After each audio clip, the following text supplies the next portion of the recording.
Okay, here we have a unlabeled, unmarked Regal.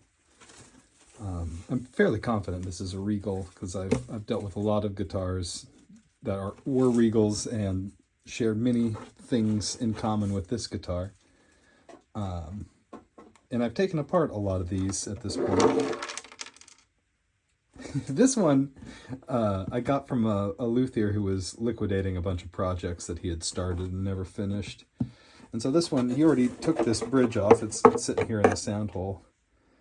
And he did, it's not the messiest bridge pull ever. A couple little strands of spruce that came up. I did notice there's a little high spot in the soundboard there. You can see. Have to be dealt with, and it's not laying flat. I may end up, well, we'll see. It's also got what looks like to be sort of typical crack running in between the pinholes here. Yeah, and it looks like someone may have tried to glue it at some point. It probably behoove us to make a new bridge for this. And speaking of new things, it's got its all original fretboard, this sort of dyed fretboard. Though up here you can see it's not the sort of pressure dye that goes all the way through the board. And this maybe looks like it's even possibly mahogany. It doesn't look like pear or something like that, which you often see on these. But it's got, you know, these terrible, very flat brass frets and this really extreme taper here on the tongue of the fretboard. And so I think with these, it often makes a lot of sense to replace this fretboard with something a little thicker, something radiused, and as long as we're going to the trouble, this will doubtlessly need a neck reset too. Let's see. When we have a straight edge down here, sitting on the frets, we have, I don't know, that looks like maybe a 16th of clearance, and hi Tootie, maybe a 16th of clearance. So yeah, the neck angle is no good on this. I think even with a thicker fretboard, we'd struggle to have a thin enough bridge to make this a realistic neck angle. I often like to mess around with the braces in these. These have an interesting bracing pattern that I think is a good sounding bracing pattern. So there's a ladder brace that goes like this, and I think on this one, is that it? Oh man, that's it. This one's just got one diagonal. Oh boy, fast. And of course a really thick, big bridge plate here that is maybe a 1/4 inch thick. I think, you know, this is my first time actually feeling around inside of this guitar.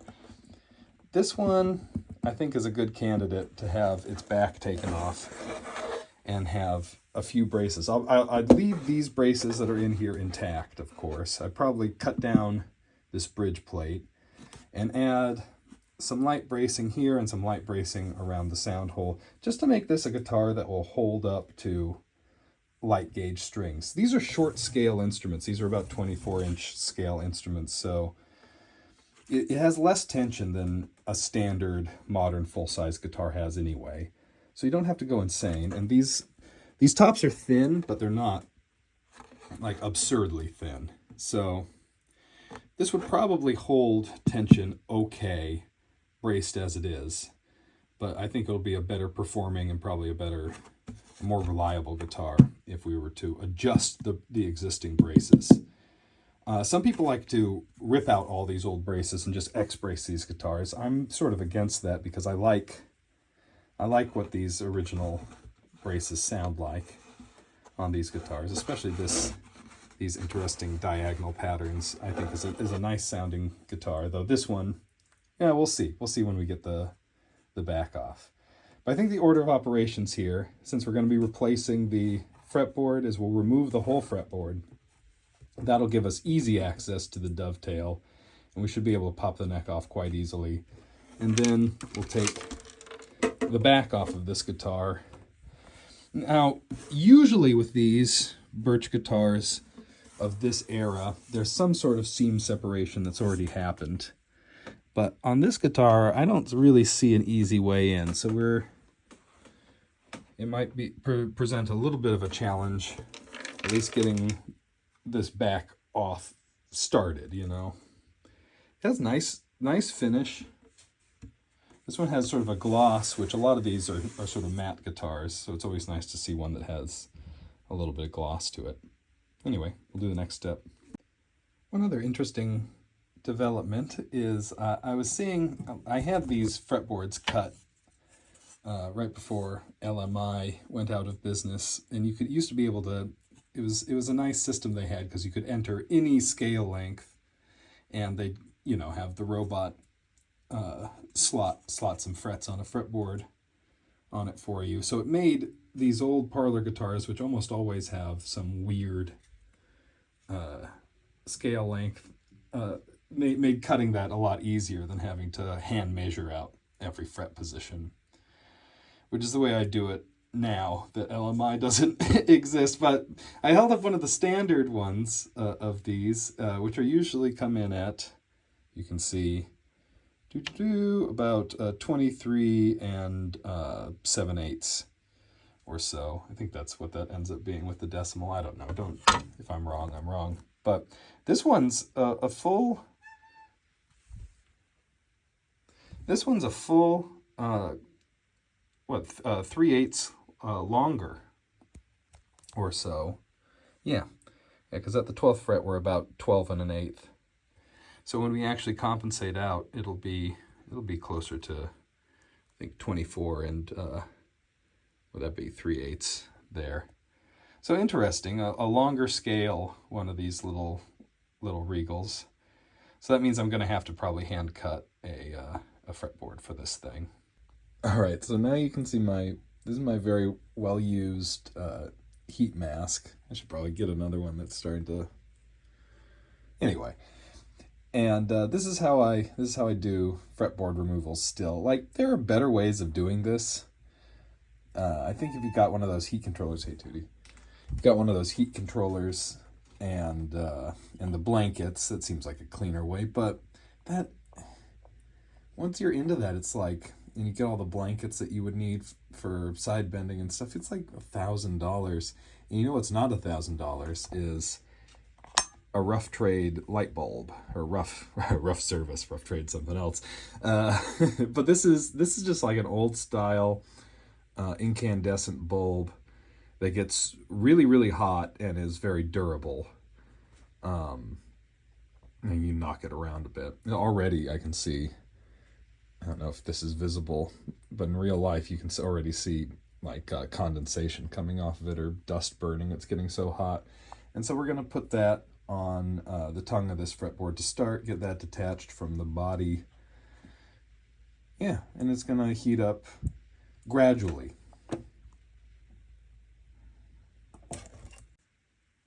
Okay, it's been cooking for about, I don't know, 5 minutes or so. It's good to keep a timer on this because, yeah, already I'm burning this this mask again. I used to be very careful. I'd like keep it suspended, and now I just sort of lay it down because it has to get very hot for this old hide glue to come loose. But I can smell the hide glue now.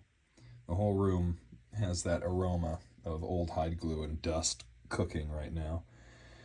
And we'll see. It looked like, when I was looking here, there's some glue squeeze out, probably from the original building there. You can see, yeah, there's glue squeeze. So this is a very glued joint, and we want to be careful. Actually, but I can see it starting to lift there. So we'll take the palette knife to it here and see if we can get it to start to come loose.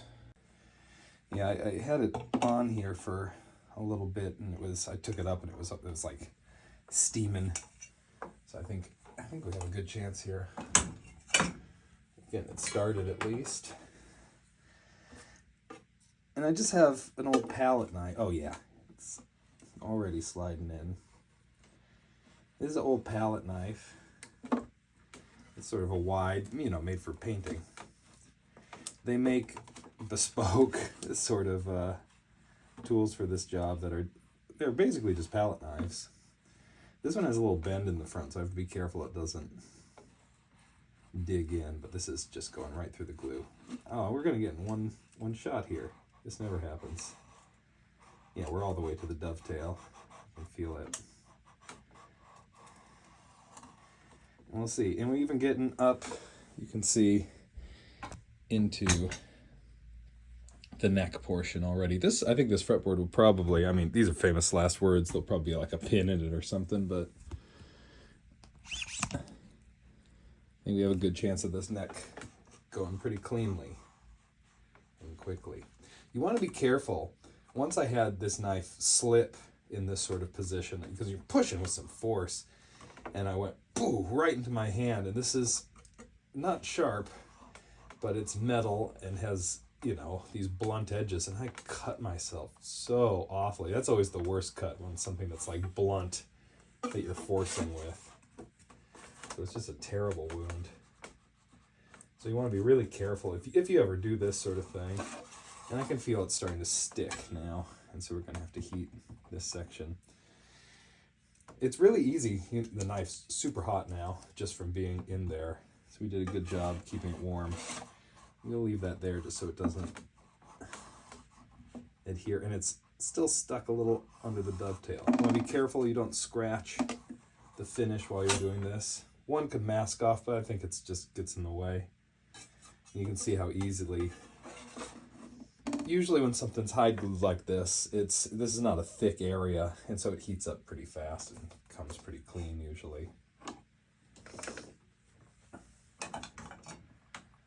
But now we'll just put this here, we'll leave the knife in there. It's sort of a buffer and to keep it from re-sticking. And we'll put the light here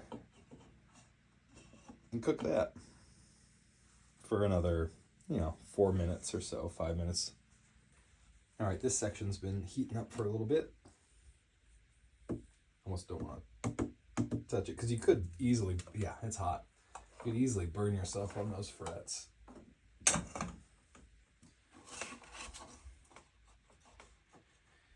Yeah, and as I said earlier, this is the point where we're sort of you're sort of cutting towards yourself, so you want to be really careful. I'm just sort of traumatized from that one time I really hurt myself. And it's good. It takes those sorts of traumas to actually make you be careful and do the thing how it should be. I can see the tension is sort of coming off of this fretboard. These were not great fretboards, or the materials that they would use pretty consistently on these catalog guitars. It's not great. And it seems to change year to year, whatever cheap material they could get in, dye black in some way and turn into fretboards. This one in particular reminds me of a Regal made Wards years ago. That was a similar sort of mahogany or Luan looking kind of wood. Nothing great. And so when you heat these up, they tend to curl up as you go. All right, that's about as far as we can get there. We're making good progress though. And here we're getting pretty near clear of the body, which is always good. Let's see. I'll heat up the next section.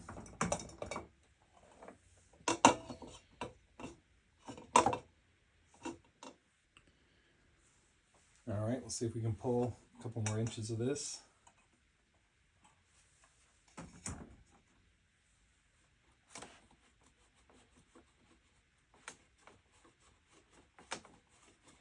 It's going smooth. I don't think I'm getting any of the neck fibers yet, but that's sort of famous last words. You want to check every now and then to make sure the knife isn't running into the surface of the neck.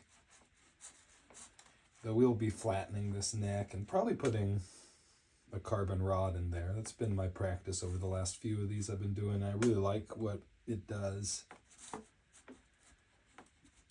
I just hate the way a truss rod adjuster would look in here, but a carbon I think at this tension does enough to keep the neck straight, even if it's just one, or at least it's better than it is.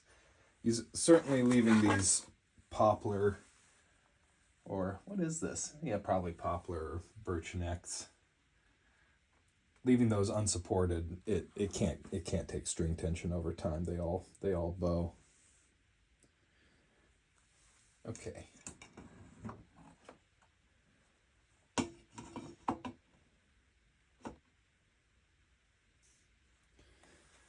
I'm gonna do a unadvised thing here and see if I can move this a little while yeah, see while the heat's on it. Ugh.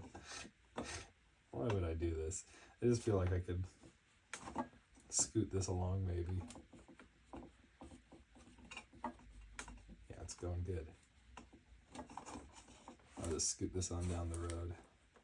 We're getting to the last, oh, that really jumped. Into the last 6 or so. We're to the 5th fret. I can tell because the dot is there. We're really getting close. You don't want to rush this though. I've made that mistake before and you end up, bad things happen because it'll go real clean if you're just patient and do it piece by piece. And I don't know, this is taking, it's going to ultimately take an hour, maybe 45 minutes in total. Which is not that much. I don't think you'd save that much more time from, if you could heat the whole thing at once, it would go a little faster, but this is great for me, for the amount of these I do. And I think I bought this light bulb, I don't know, like 10 years ago, and I've been using it, and it was $10. Good value. Use a light bulb.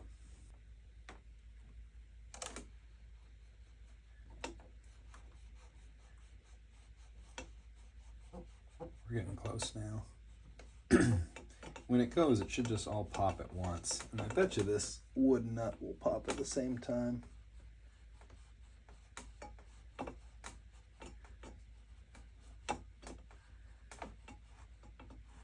Or if we're lucky, it'll do something real weird. Break or something.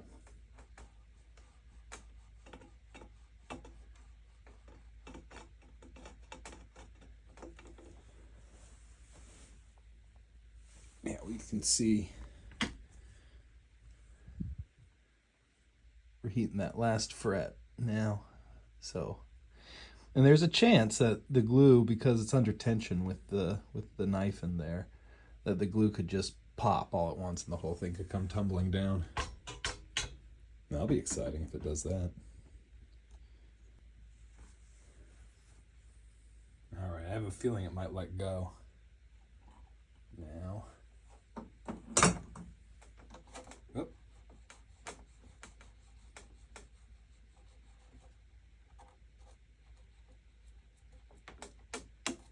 There we go. And look at that. I don't know if I've ever pulled one that cleanly. There's not a fleck of wood. And here you can see, look at that. It is a poplar neck. You can see because it's sort of green tinged. And look, the nut stayed right there in place. We'll take that. I'll just pop it off. In fact, it's still pretty hot, so I might be able to.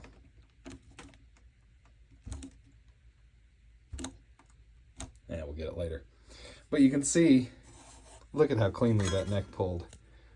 Gosh, maybe it is pear wood now that I look at this fretboard. You can see, I think they dyed it while it was on, or painted it, I suppose would be the way, stained it while it was on the guitar, because you can see in the places where it wasn't glued super well, there's a bunch of paint bleed, which is funny to me. I would love to see how this factory worked, because it's a lot of what they do makes no sense to me. I can't picture the order of operations. But I want to show you here. Look how small. Usually there's a bit more of a gap. Sometimes in certain Ks and some Regals and stuff, the bottom of the dovetail will touch the pocket, which can be a nightmare when you're trying to remove a neck. And here you can see it's pretty close in there. And there's no way, here I'll line up the fretboard. Typically, to remove the neck, we would take out the 13th fret here and drill holes to try to hit this neck pocket. We would have been a solid, I don't know, 3/16, eighths of an inch too low, and we would have just been heating up the neck block. So now that this is exposed, it's going to be pretty easy, I mean, knock on wood, to get this neck loose. And as long as we got stuff heated up, let's just do that now.